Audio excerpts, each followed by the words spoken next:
Hi friends, ఈరోజు నేను mutton curry అనేది ఏ విధంగా చేశానో చూడండి.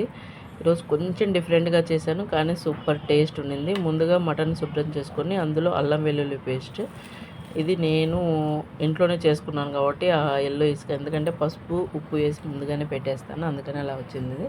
పొడుగా కట్ చేసుకున్నటువంటి ఆనియన్స్, పసుపు వేసేసానండి. చాలా టేస్ట్ అనిపించింది.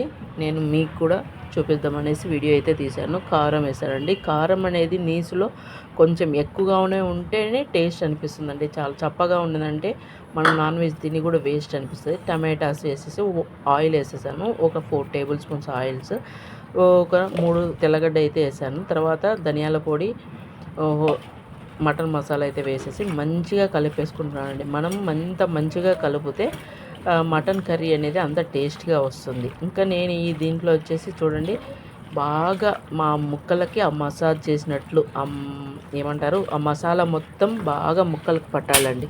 అప్పుడు మనకి మంచిగా మసాలాలతో ముక్క అనేది మంచిగా టేస్ట్గా వస్తుంది. ఇలా మంచిగా కలిపేసుకోండి. మీకు ఎంత వీలైతే ఒక 10 నిమిషాలైనా మంచిగా మసాజ్ చేయండి. ముక్కలకి మంచి మసాలాలు పట్టి మంచిగా టేస్ట్గా కూడా ఉంటుంది.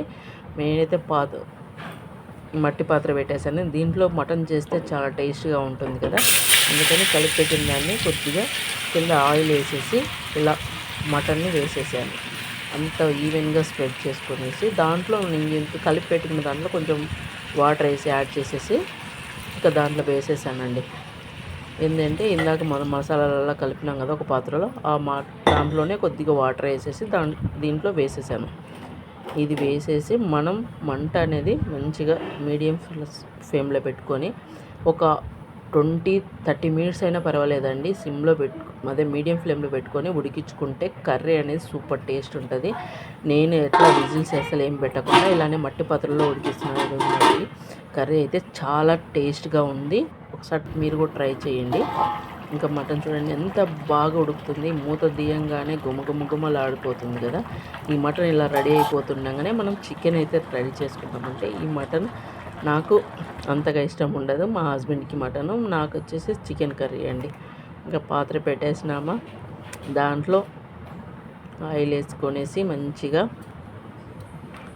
నిజం నా స్టైల్లో అయితే కొంచెం డిఫరెంట్గా ఉంటుంది కానీ టేస్ట్ బాగుంటుంది.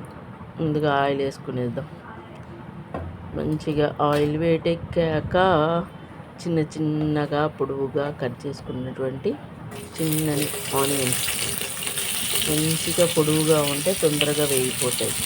ఈ ఆనియన్స్ అనేటివి మంచిగా గోల్డెన్ బ్రౌన్ కలర్లో వచ్చేంత వరకు వేపుకోవాలి ఆయిల్లోనే. మంట అనేది హైలో పెట్టకుండా మీడియం ఫ్లేమ్లో పెట్టుకొని మంచిగా వేపుకొనేసింది. కర్రీ టేస్ట్ అనేది చాలా బాగుంటుంది. మనమే కొన్ని చేసే విధానంలోనే కర్రీ టేస్ట్ అనేది తెలుస్తూ ఉంటుంది. అందుకనేసి నేను మరీ చెప్తున్నాను. ఇలా కొంచెం పొడవు కట్ వేసుకొని మంచిగా గోల్డెన్ బ్రౌన్ కలర్ వచ్చేంత వరకు కంపల్సరీ అయితే వేపుకోండి. అప్పుడు కర్రీ అనేది ఒక టేస్ట్ వస్తుంది. ఇలా బాగా వేపుకొనేసేయండి. కొంచెం టైం పడుతుంది, కానీ ఓపిక్గా వేపుకొనేస్తేనే మంచి టేస్టీ ఫుడ్ మనం ఎంజాయ్ చేయగలం. హడావిడిగా గాబరాగా చేస్తే కష్టం. అల్లం వెల్లుల్లి పేస్ట్ 1 టేబుల్ స్పూన్ వేసేసి ఇది కూడా మంచిగా పచ్చివాసన పోయేంత వరకు మంచిగా వేసుకోవాలి. ఒక్కొక్కరికి ఒక్కొక్క స్టైల్ ఉంటుంది, కానీ నా స్టైల్ అయితే ఇలానే చేసుకుంటాను నేను మోస్ట్లీ. మంచిగా చాలా బాగా వస్తుంది రుచి అనేది.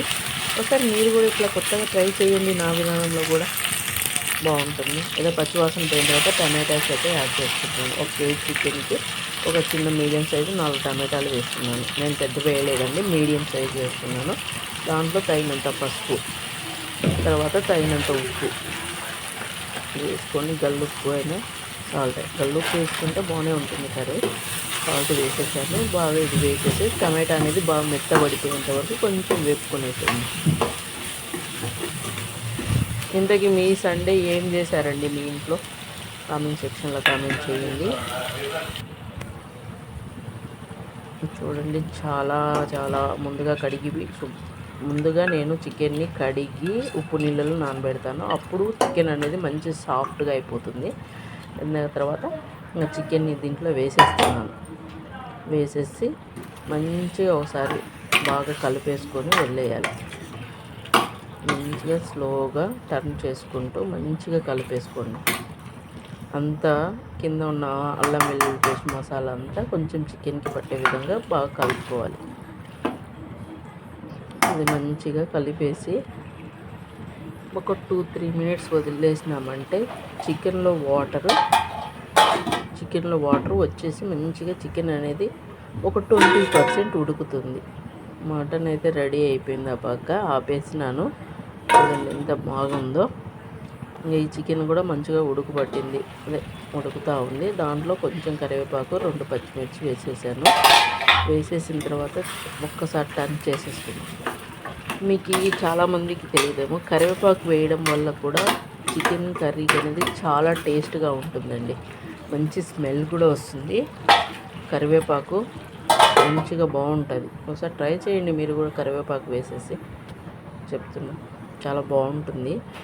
మీకు ఎప్పుడు ఒక 5 మినిట్స్ తర్వాత అలా మూత తీసేసి కారం పొడి వేసినంబడే కలిపేయకండి. నా స్టైల్ అయితే నేను వేస్తాను, కలపను. అలా పెట్టేస్తే దాంట్లో ఉన్న పచ్చివాసన, కారం పచ్చివాసన అనేది పోతుంది.